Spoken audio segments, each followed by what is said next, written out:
from the news team that's covering the Carolinas. This is Channel 9 Eyewitness News Sunday morning. The anticipated playoff matchup between the Panthers and Saints is just hours away. This morning, excitement building from fans here in Charlotte ready for kickoff.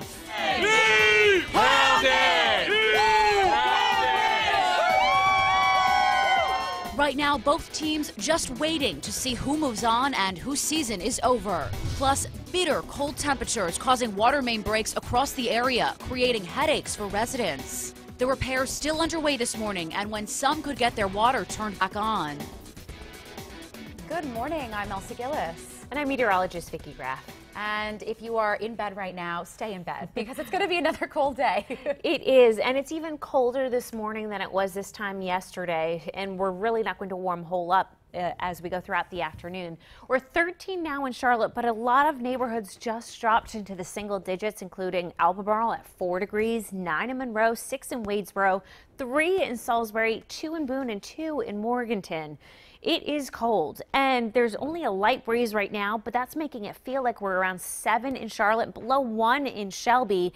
The mountains feeling even colder. A lot of these stations aren't reporting the wind chill right now, but we are reporting 11 below in Lansing, 6 below in Zionville, and 6 below in Linville Falls. This is dangerous wind chill in the mountains. You can't have exposed skin for longer than 15 minutes, or you could get frostbite. In Charlotte, you need the layers. If you're heading out for a walk, you might want to hold off a little bit longer. By 10 o'clock, still only around 19 degrees. A lot of sunshine early on, but then later today, we'll see some clouds moving through. It's still going to be frigid. Highs only in the mid-30s, about 15 degrees colder than average. I'm tracking a pattern change on the way, though. I'll take you through Futurecast to pinpoint when we could see rain, and also I'll talk about 60s we could see later this week. Yes, 60s. That's all coming up ahead. Elsa? We are just hours away from a huge playoff matchup between the Carolina Panthers and the New Orleans Saints. As the team was arriving in the Big Easy, we learned a major development for the Panthers organization. Head coach Ron Rivera signed a contract extension. Sports anchor Phil Orban is in New Orleans to break down that new deal. The Carolina Panthers arrived in New Orleans yesterday afternoon. They settled into their team hotel, had some meetings, and then it was just a matter of waiting until the 4:40 kickoff today against the Saints in the wild card round. Now, the team did not wait, locking their head coach up for another 2 years. The team announced Ron Rivera signed a contract extension yesterday, keeping him on the Panthers sidelines for another 2 seasons. In a statement, Rivera said he was excited about the deal because he likes what they've built. He said, quote, "Things are in place and we can continue this success. We've had consistency of winning and we've gone to the playoffs 4 out of 5 years." Fans began arriving en masse yesterday. We caught up with one on Bourbon Street to find out what he thought of the coach's new deal. Why not? The guy's taken us to 2 playoffs in the past 3 years, one of them being a Super Bowl. That's pretty credible in ourselves. Right now, we fought back. We've had some trials and tribulations all season long. We had our ups and our downs. Next thing you know, we're actually in the playoffs. The wait is almost over. Kickoff between the Panthers and Saints, 4:40 p.m. today. We will wrap up all the action live from New Orleans at 10 and 11. For now, outside the Superdome, I'm Phil Orban, Channel 9 Eyewitness News. Fans who couldn't make the trip to New Orleans still got to show their support. They gathered at Unknown Brewery near Bank of America Stadium yesterday to give the team a big send-off. You can see everyone waving Panthers flags and cheering as the team buses drove by. Eyewitness News reporter Deshaun Brown was there for the excitement that is building for today's game. Well, the message here is crystal clear. Check it out. Beat the Saints. And this sidewalk is cleared out now, but this entire place was packed with Panthers fans. Check it out. Fans came out here with their pom-poms and signs. We even noticed a stand-in for Panthers linebacker Luke Kuechly. Fans told me they just wanted this team to know they are not alone in this. And they have so many people cheering them on right here in the Carolinas. Now, all of this went down at the Unknown Brewing Company here in South End. This is about 3 blocks from Bank of America Stadium. And man, this place exploded the moment the Panthers team's buses passed by. Even the dogs out here are loving the cats. Just so they know that when they're there surrounded by an entire Superdome filled of Saints fans, that there's plenty of people back home pulling just as hard for them. Bring it to the Carolinas. 2 states, 1 team, baby. Keep pounding. Deshaun Brown, Channel 9 Eyewitness News.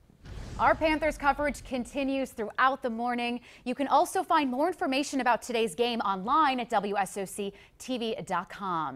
It is 7:04 now. This morning, there are several communities dealing with water main breaks in this bitter cold. For the second time in 2 days, water is out for the entire town of Marshville. The problem is tied to a water main break that happened Friday afternoon. The chief of police tells Channel 9 the water main has been fixed, but crews are working on draining the system before turning the water back on. That's why people still have no water this morning. This water main break has been affecting businesses in the area. One gas station has locked its bathroom doors and hasn't been able to sell any coffee, which is, of course, a popular item during this chilly season. This time of year, yes, we will be selling coffee on a regular basis all through the night. But I guess with the whole town being out of water, it wasn't a surprise that it slowed things down. The chief says the water will hopefully be back on early this afternoon. Broken water lines have been a major problem across the Charlotte area as well this weekend and all last week during this extreme cold snap. We found workers yesterday afternoon making repairs to a line uptown along North Church Street near West 11th and North Tryon. Water was off for neighbors in the area for several hours. And take a look at this. That damaged line on North Church Street was one of at least 4 that Charlotte water crews responded to yesterday alone. And in Salisbury, part of Fulton Street is expected to be closed through Monday after a water main break there. At one point, the road was flooded with 3 to 5 inches of water. We'll continue to monitor all of these water line breaks and post more information about repairs on our homepage, WSOCTV.com. A Gaston County teen is facing charges this morning for threatening to blow up a high school. Our partners at the Gaston Gazette report Dallas police arrested 16-year-old Alurius Watson Friday. He's accused of writing a threat on a bathroom wall at North Gaston High on December 15th. Channel 9 told you that day students and staff evacuated the high school. In a separate case on Friday, a former high school student appeared in court for allegedly threatening to shoot up 2 Gaston County schools. Shaquan Ratchford apologized for the threat made on Facebook against Hunter Huss and Stuart Kramer high schools. This morning, President Trump is defending his mental health after an incriminating new book. Author Michael Wolff wrote a tell-all book called Fire and Fury, which in part questions Trump's mental stability. The president said Wolff never interviewed him about the book.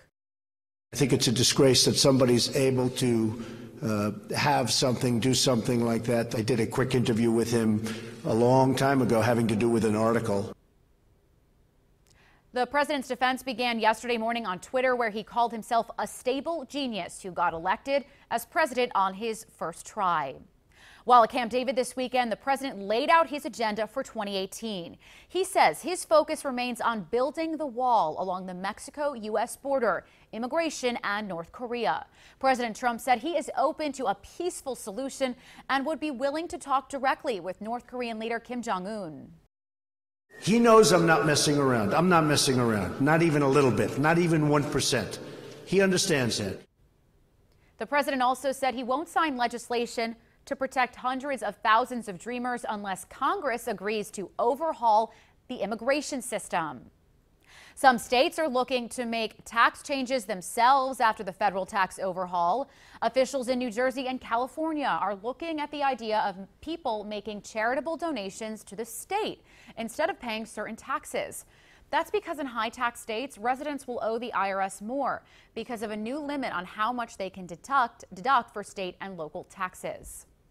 One lucky person in New Hampshire is a multimillionaire this morning. They matched all 6 numbers in last night's Powerball jackpot, winning the $570 million grand prize.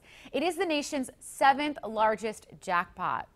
And the winning Powerball ticket was drawn one day after a single Mega Millions ticket purchased in Florida matched all 6 numbers to claim the $450 million prize. This morning, much of the country is still under a deep freeze. We are taking a look at the number of headaches these sub-zero temperatures are still causing. It is so cold in central Florida, even the manatees are huddling in a canal. They like to come in here and get a little bit of warmth. They don't like cold weather either, just like the rest of us. Temperatures in part of the Sunshine State reaching the mid-20s. The cold also wreaking havoc at airports up and down the East Coast.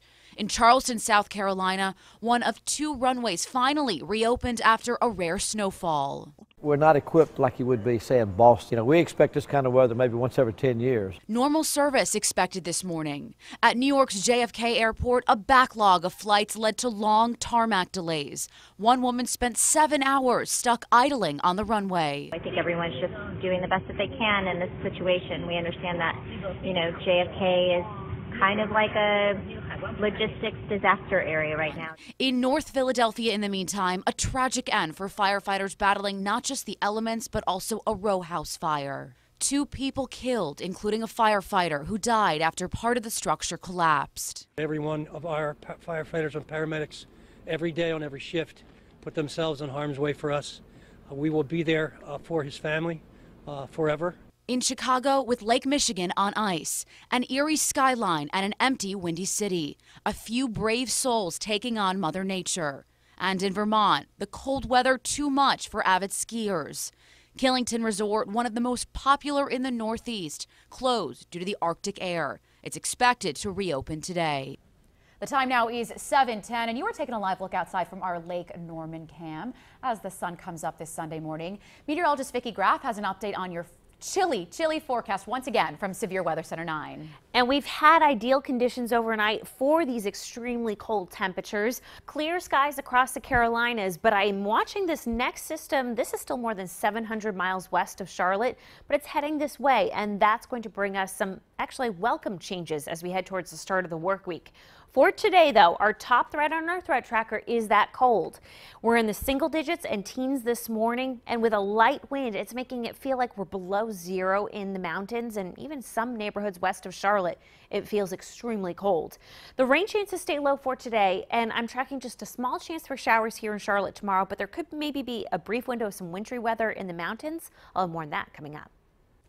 Flu cases on the rise. At 7:45, the extra precautions local hospitals are taking to prevent the virus from spreading. A days-long manhunt over after a man accused of killing his wife, a beloved Mecklenburg County medic, was arrested. At 7:30, the tip police got that led to his arrest. A number of injuries this season has put a new group of wide receivers for Panthers in the spotlight. Next, Channel 9 went around Uptown to find out just how much fans know about these guys.